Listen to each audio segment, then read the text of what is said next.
If they get a majority next May, the SNP, should they get a second independence referendum?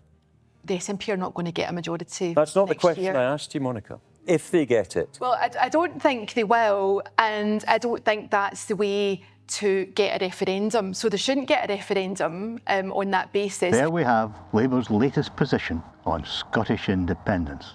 No referendum, even with a majority. This is beyond colonialism.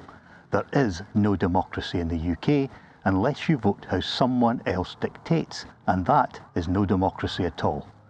With poll after poll across the UK consistently showing Farage heading into government, the rightward drift and democratic deficit could become even worse. It's imperative that Scotland charts our own course with independence. We must deliver an indisputable majority at next year's elections, the new boundaries for which were finalised on 16th of October. My local team are geared up and ready for action in Falkirk, Easton and Lithgow. Independence will be front and centre in our campaign, and I happily signed your Right to Decide pledge at SNP conference. We will all have been heartened by the ceasefire in Gaza, hopefully bringing the genocide to an end. But more needs to be done to achieve lasting peace. As we all embrace that collective relief, let us not forget that access to aid is essential.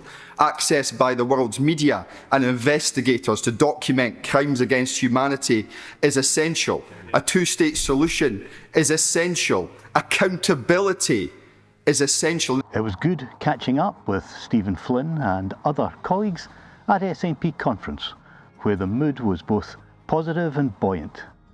Conference set the tone, independence firmly on the agenda, and the push to achieve a majority SNP government. Conference independence offers Scotland a fresh start. This is a moment of decision.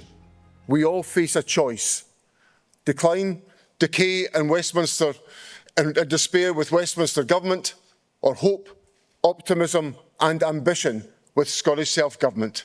This is the moment for us to realise the true potential we have as a nation. Now is the time for Scotland to become independent. A strong message on delivering independence and a practical policy agenda that speaks to everyday concerns, cutting NHS bottlenecks with a network of walk-in GP centres and supporting our care sector by directly sponsoring visas for overseas workers.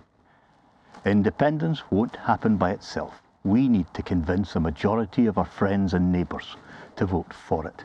So until next week, stay safe and keep making the case for independence.